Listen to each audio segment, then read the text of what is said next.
Hey everyone, On the Run with Beards and Dunn is back. It's, what is the date today? February 21st. My goodness. And you know, we've been off for a little while. Dick has been dealing with, I'm sure as you remember our last little broadcast, he gave us an update on his knee. And that's kind of been an ongoing saga. Dick, let's do one more quick update. How's the knee? Yeah, so now I'm to the point there, Dunn, where I this past Monday I had to send the doctor. Now remember, the doctor's 375 miles away from me. He's in Sioux Falls, South Dakota, and I'm in Bemidji, Minnesota, where the plastic surgeon is. But they wanted me to send a picture, so I sent a picture Monday, and they basically just said, I've been changing the bandage once a day and using this stuff on it. Well, now they want me to do it twice a day. And so then I go back this next week, next Wednesday, to see how it's doing. Hopefully, it's to the point where now they can schedule the third and final skin graft. And hopefully it's not to where, this first graft is just not taken and we're going to have to go in and redo the whole thing again. So they did this temporary, like, artificial skin graft, and the concern is that doing the job it should be doing? Right. So here's what the artificial skin graft, which they had to get special approval from Medicare because it's so expensive, and they won't even cover all of it. But anyhow, it forms a base and kind of a platform, and then the body's amazing. My blood vessels supposedly grow into this, and that gives it nourishment, and then it builds this nice little base, and then they go in, takes skin off my thigh, and somehow work it into that, and then once that heals, it should be good to go. So I've got my fingers crossed that this week we got some good news coming, and we'll get this ordeal done with. Now, we might as well share too, because I don't think too many people have. The GoFundMe has gone really well, and everybody's excited with that. But I'm just going to tell people, Dick, that he's had a little run here. Everybody goes, boy, Vince has had some rough luck. Yeah, with his knee. Yeah, and now they have a bed and breakfast, in case you guys don't know, and it's a huge older home. It's beautiful, right on Lake Bemidji. It's like the best spot you can have for a bed and breakfast. And I don't know how big a hot water heater you have, but you have 3 guest rooms and your own needs. So it's probably a big hot water heater went out on you. Then you said that your refrigerator took a dump, and again, Jill is like a gourmet chef now, or cooking and make breakfasts and stuff. So she's got that thing always loaded with meat, whatever it takes, supplies. It's empty right now. And then you had this run of the cold weather. What was like 26 below the other day? Yeah, 28 below. And you had actual temperature. And you had a pipe burst in your basement. And you sent me a video. It was only 5 or 6 seconds. Freaking water shooting right through the wall of your basement. And Done. Thank God I can laugh about it because things happen, and it's not the first time things have happened. It won't be the last, but you just got to kind of deal with it at the time. And so hopefully the local plumbing company from Bemidji, Greg's Plumbing, they've been great. They're the ones that put in our new water heater. They're coming out this afternoon to fix the water pipe. And so you had to get like a wet vac and suck up water out of your basement? Oh, yeah. The neighbor came over, and I had a wet vac, and he had one. And so we were, and I can't get down on my, I can't. Your knee. And so now I got this big floor fan going down there to try to, even though you can suck up the water, it still's damp, and you want to get that out of there so it doesn't get mold and stuff, Of course. So, that's the next thing I'll probably have. I'll get mold disease. Just in case you think Dick's just, I don't know what, kicking back, doing nothing. The guy you've got a lot of irons in the fire, and you're trying to get healed up. And what's the weather? Did you say it was 15 below and it feels warm? Well, this morning it felt warm and done. It's supposed to get up to like 20 above today and 30 tomorrow. Honest to God, now people that are from the South, they're not going to believe me. If it hits 30 tomorrow and the sun's out, I promise you, if you were in downtown Bemidji, we got a beautiful little downtown. There'll be people out there walking without coats on and short sleeve T-shirts. I am not kidding you. It's going to feel it's going to feel like we're in gosh dang Florida. I love it. We're cold spell. This Arctic air national. We're like 25 degrees today, and that's cold by Asheville. I know, and bicycling. If a person had to do it, if you're a professional cyclist and you say I got to get my training in, you could probably bundle up enough. It's like running. You could do it if you really wanted to. I don't want to. It's like John, there's no I gotta ask you. So, when you lived in Sioux Falls most of your life, and you had that indoor trainer that you hated, but you did it. Did you get rid of that when you moved to North Carolina? I burned it. I took a welding up torch to it and just cut it into a gazillion. I don't blame you. I've talked to a lot of I'm helping with these kids at the college here, Mars Hill University. They say, yeah, Mr. Dunlap, so when the weather gets bad around here, what do you get on your indoor trainer? Because they know about indoor trainers with runners. If they get hurt, sometimes they have to ride. They don't like them either. And I said, I've owned every indoor trainer I think they ever made, because every year I'd get so burned out on the one I had, or I wore it out, I'd go buy a different one just for this mental stimulation. The copy trainer, the rollers, the cat eye, you name it. I've had those. And so when we moved to North Carolina, it was like that. I don't even think that ain't even going to come with us. No. At this point in my career, if the weather turns, I'll wait till the weather and it's going to be 60 here early next week. I saw that. And so I rode I had 3 or 4 days in a row up until yesterday. And so now I'm going to have a 2 maybe. I definitely will get out tomorrow because I think the high tomorrow is 47. And so that's Oh, it is. Oh, I thought you were going to ask me what's the coldest you've ever gone biking in. What is the coldest? I did an event with a buddy of mine in New Bern. His name's Joe Avalis, and we used to go to these. They called them rondineering, and it's popular in Europe where they have different distances, and it's not a race. Okay. But they establish a course. You have to follow a set course, and you have a time limit. Okay, so you have to be done before the end of the time limit to count as official finisher, if you would, or whatever. But as you go around the route, you have to prove you actually completed the whole route. So what they would do is you have to stop at a store and buy something. Oh. Like a candy bar. Well, you got to get the receipt. And not only do you have to get, because the receipt will have the time and the date on it. That's pretty cool. It is. And then you collect these. And they'll have 4 of them designated on the route for a 200. And the minimum distance they ever do is 200 kilometers, which is 126 miles. Yeah. One year I did a 200, a 300, a 400, and a 600, all in one season. Yeah, 600 kilometers, 386 miles. Woofda. And so you collect these. You got a freaking pocket full of these receipts. Because when you finish, you go to the race coordinator, the event, and you turn them in, and they actually go through one, 2. Oh, they do? Well, yeah, because they don't want... Why anybody would want to cheat? Do you get prizes or anything? You get a pat on the back, and you actually earn points. You get actually, if you do all those events in one season, you get designated as what's called a super rondinier, and you get a sticker. Nice. I had it on my bike, and I put it on my bike on my chain stays in the back, so people can see that. Yeah. And people will go, "What in the hell is a super rondinier?" And then you'll tell them about it, and they just shake their heads like that's crazy. So, yeah, but for you, that's not crazy. I think I'm hoping it's motivational, and of course, then I think when some of the riders would see that, they just want to kick my butt harder to prove that I beat a super rondinier sort of guy. But Beards, it was about 25 degrees one morning, and Karen and I we went over. It was out here in the Western North Carolina, and Joe, I thought because you have a time limit, and it's a very generous time limit. Yeah, you can stop and have lunch. Oh, okay. And some of the longer ones, you could stop and sleep for 2-3 hours if you needed it. We never did. Yeah. We always ride through the night. But I thought, well, we'll probably wait an hour or 2 because it was 25 degrees. And I thought, well, and the ride started at 8. But because of the time, you don't have to start at 8. Right. But you can wait tonight. Everybody was out there at 8 o'clock. I had about every piece of riding apparel I owned on. And, once you get moving, and as you know this, all runners do, you warm up. And the hardest part is getting out the door. And keep it moving. Yes. Keep it moving. But one time I did finish a ride up in North Dakota, and I'd ridden from Dickinson to Bismarck. It's 100 miles. And when the wind's blowing and the wind chill, I said, Karen, pick me up in Bismarck. So the kids were little, and she drove over there. We went shopping. My water bottles froze.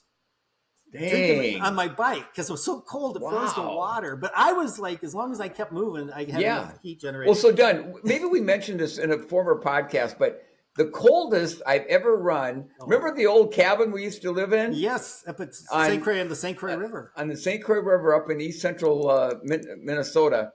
And we had a thermometer outside the cabin. And we lived in this cabin year round.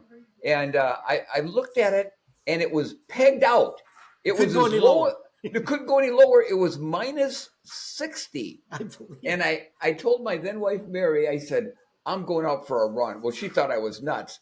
Well, New Balance was one of the first companies when that Gore-Tex material came out that made this suit.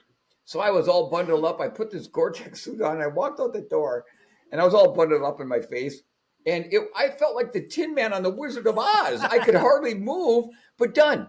I told Mary, I said, if I'm not back in like a half hour, I said, I'm going to run 3 miles. You come find me. Find me. Otherwise, you'd be like a fossil.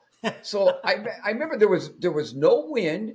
It was clear blue skies, colder than the dickens. But you know what? Like you said, once I got moving, it really wasn't that bad. I've had a lot worse runs when it was like 0 with a 20-mile-an-hour wind that you're running into. I don't know if we ever talked about this. I think it may have come up, but I think you told me the story one time, and it still makes me kind of chuckle that it was a tough day. It was one of those really cold days, and you needed to do a 20. This is when you were back in the day when you were, you're a professional, right. And your training is your job, basically. And now that we look back at it, Beards, if you had missed that one run, it probably would. But we didn't think that way.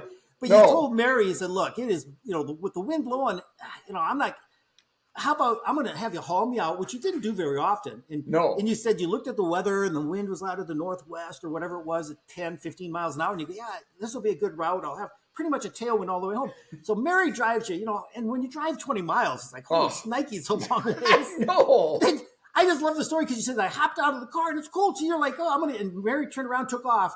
And within about 100 yards, you realized the wind had switched. and it was like, wait a minute. I'm supposed to have a tailwind. I feel a headwind. And you didn't wear a lot of clothing because you thought, well, I'm going to get cooking with a tailwind all the 20 miler. So I think you wore like just your light nylon running suit, maybe a pair of light gloves and a stocking hat.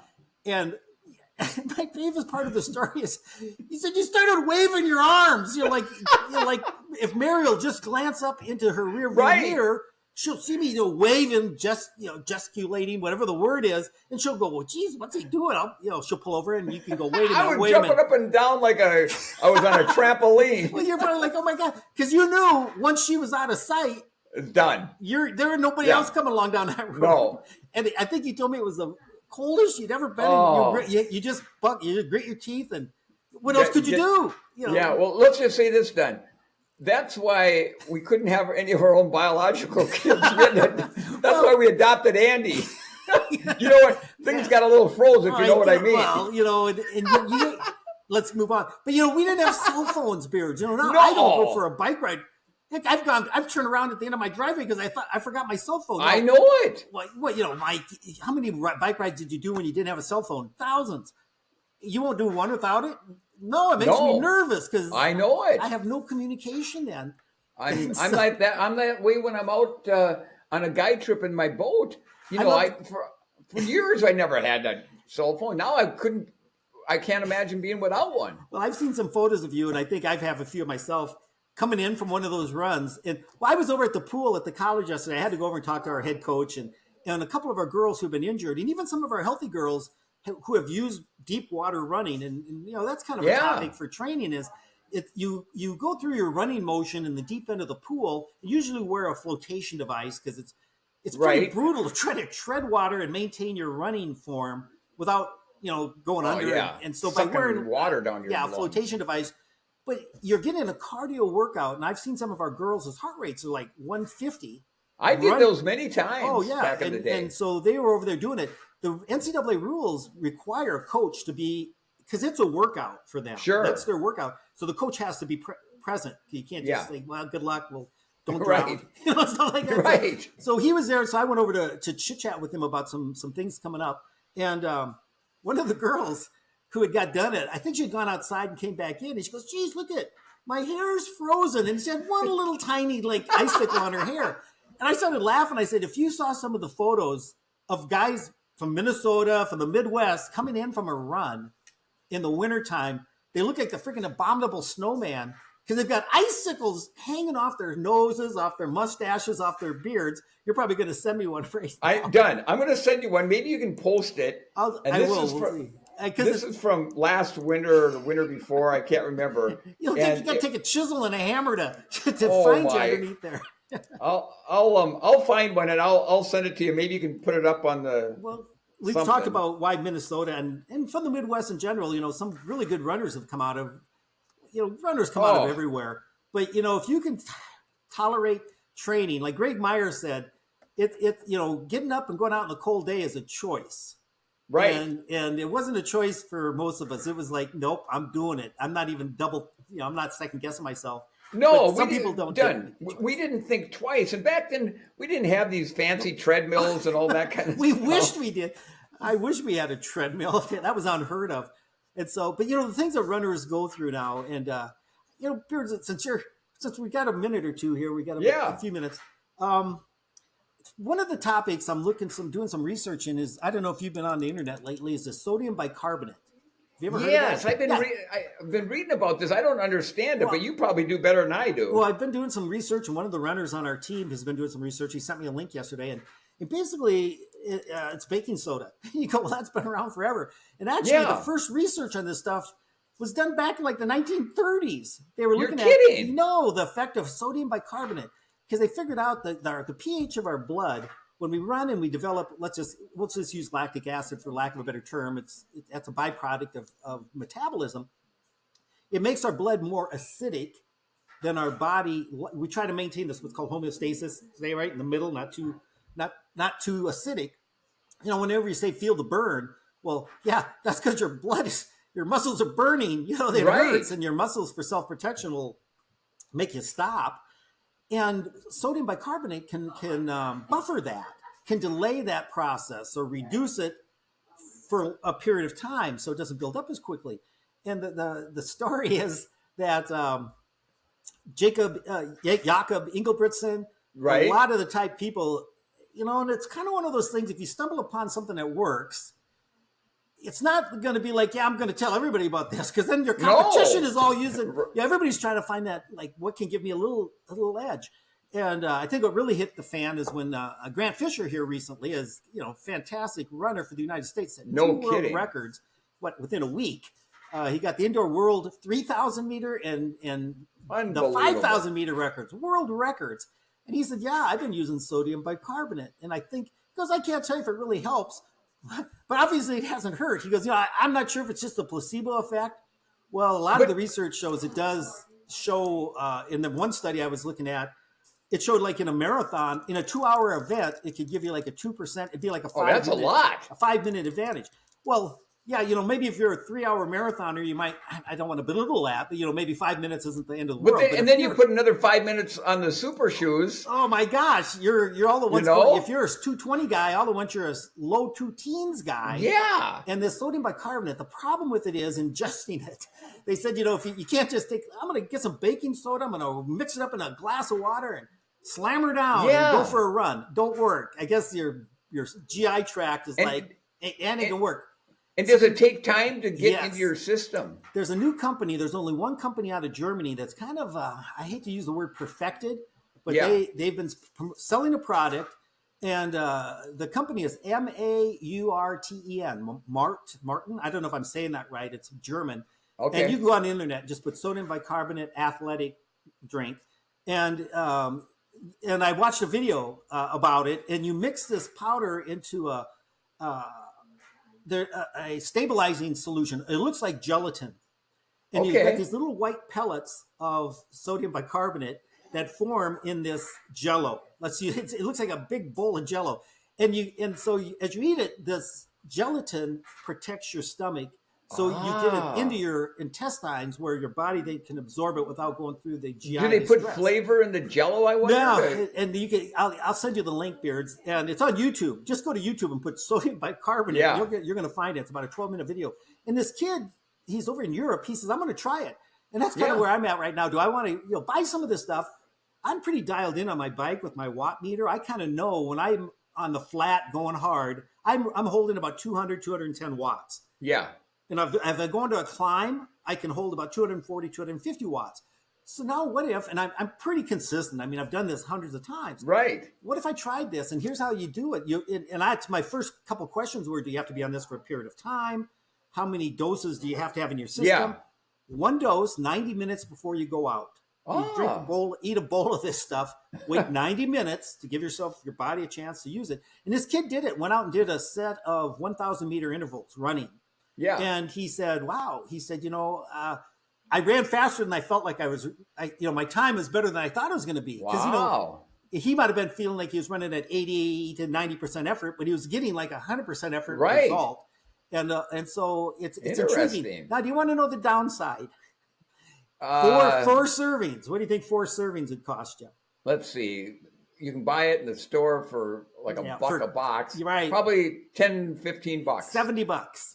What? $70 for 4 Jiminy doses. Christmas. So now you got to remember this company in Germany did the R&D, the research and development, of coming up with this gelatinized solution. You mix it in a bowl, you put the sodium powder in, you put this gelatin stuff, you mix like a couple cups of water, you stir it, it looks like gelatin with these little white dots in it. Oh, and darn. So they came up with this, and obviously they did a ton of research. Yeah, what's their profit margin? And that probably fairly substantial. Gosh. Yeah, and I went onto the website just for kicks and giggles this morning, and I went to click it, and they ask you some questions. They say, are you buying this for yourself or for a team? And maybe you get a better discount if it's a volume thing or something. And I put as an individual, I want to know your weight in kilograms, and it converts it to pounds for us people that don't live in Europe. Right. And so you put your weight in there because it must mean, then we make sure you get the right amount. And out of stock. No. Out of stock. They're the only company that has it, and it's kind of been on the internet this last week. Let'sRun.com has kind of had a fairly good article about it. Yeah, all of the guys saw it, our coach saw it, and everybody's kind of like, I wonder what that's all about.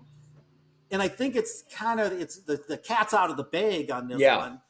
I remember Frank Shorter had a quote. It was it was famous. He said, if marathon runners found out that eating horse manure made them faster, you'd see a line of skinny little guys out at the stables the next morning.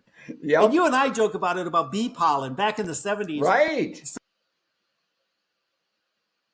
Bee pollen was an advantage, would give you an advantage to performance. I went out right away, and bee pollen was kind of like, it wasn't $70, but it was expensive. Oh, yeah. Oh, I think like a box was like $10. And we all took it back then. We did.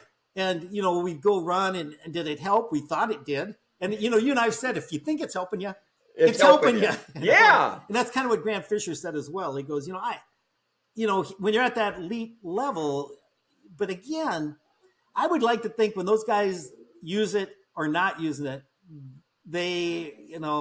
it's got to be something to it. Because I'm just blown away. Jakob Ingebrigtsen just set the new indoor world. Unbelievable. Yeah, indoor world record last weekend. It's been on the YouTube. You can all watch it. And so these performances, you go, well, isn't humans getting to the point where how much more development can you make? Right. Well, the super shoes added a whole new wave of performances. And now I'm not saying the sodium bicarbonate's the way to go, because I need to go buy some stock in this Martin company out of Germany. Yeah, no kidding. Because I don't know if they have a patent. And, how do you have a patent on sodium bicarbonate, baking soda? John, you should, seriously, if you have some bucks laying around, you should try it. And then we can report back to the listeners and say, hey, you know what? It seemed to help.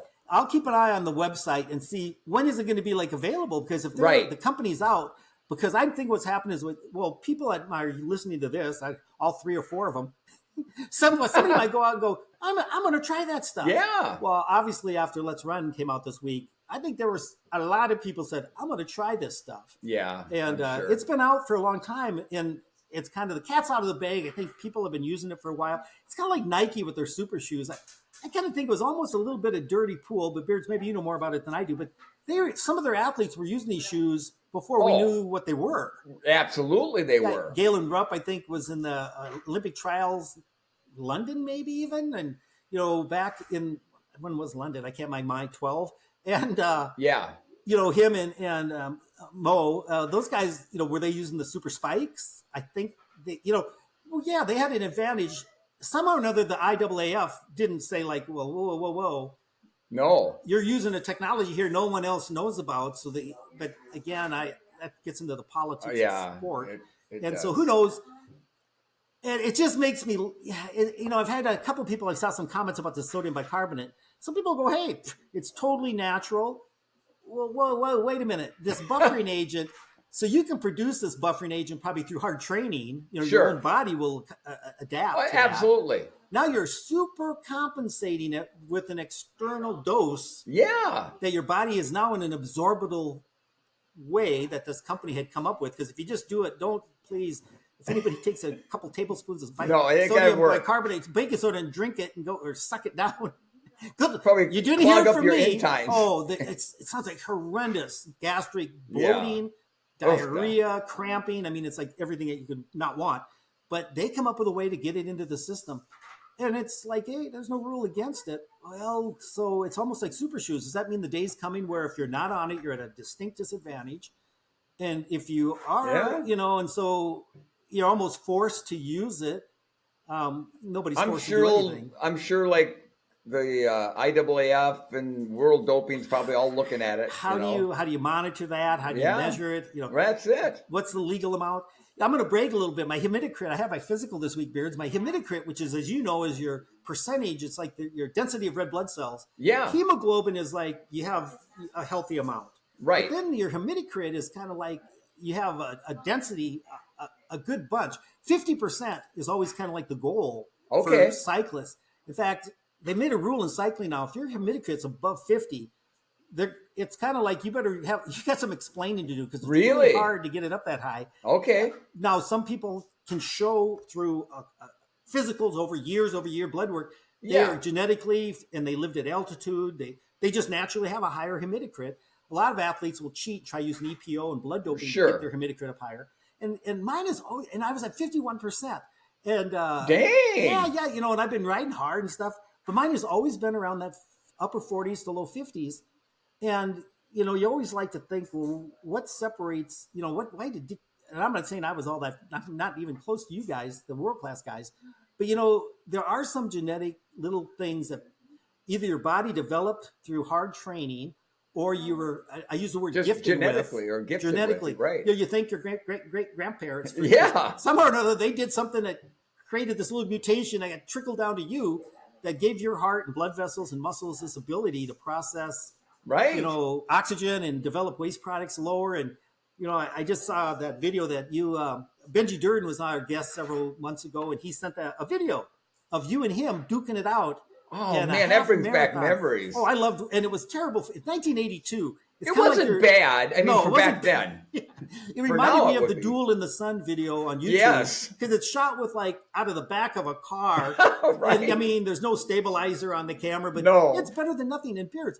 I'm watching you guys running. You guys look great. Yeah. You guys look great. But you're looking like you're not running all that fast.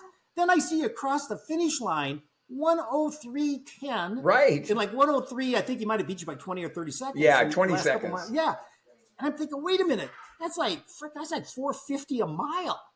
Right. And you go, okay, go out. I know we just had a new world record this week in the half marathon. I know. Where the guy it's so different, though. 4:19 a mile. I can't even comprehend that. Well, you know, we'll talk to Don Cardong about that. I was looking at his 12:57 3-mile, which is, you know, we ran miles back in his day. We didn't do the metric. Then the metric came in the mid to late 70s. Well, when you do Don's PR, which is a freaking sub 13-minute 3-mile, as you know, 4:20 a mile is 13 minutes. Yes. So he was running 4:19s pretty much for 3 miles. This dude from Kenya did not 13 of them. Unbelievable. Well, then there's all this, you know, super shoes. I know. Yeah, there's definitely something to that. Genetics, all that. But hey, Beers, this has been fun. I'm glad we had a chance to chit chat. Me too. I'm glad your knee will get a better report hopefully next week.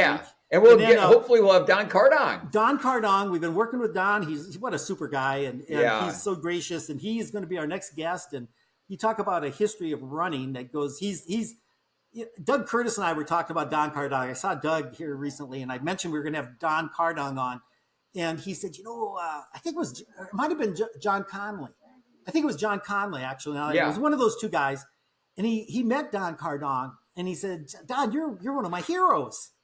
And he said Don was so embarrassed because that's Don. A hero. He was like, I'm not a hero. But he goes, no, I just admire, he was a teacher. He's an author. a humorist, very smart man, runner, funny, race director, author, super nice guy. Yeah, he's kind of got the whole package going there, and so I'm so excited to get a chance to visit with him. Me so too. We'll look forward to that. Beards, have a great day, buddy. You too, buddy. Thanks, pal. Right. And if anybody's still on with us, what's our closing here, Dick? Oh yeah, you know what? I had it. There it is. Hey, thanks everybody. Man, I flubbed that one up, didn't I? You've been on practice. I know. Thanks everybody for listening. And if you have any questions for Dunn or myself or comments about our show, please contact us directly on our website at beardsanddunpod.com, or you can leave us a comment on our Facebook, Instagram, or X, all at Beards and Dunn Pod. Yeah, and if you happen to see this on YouTube, I hope you do, because Dick, you look good, bud. You got a great smile. You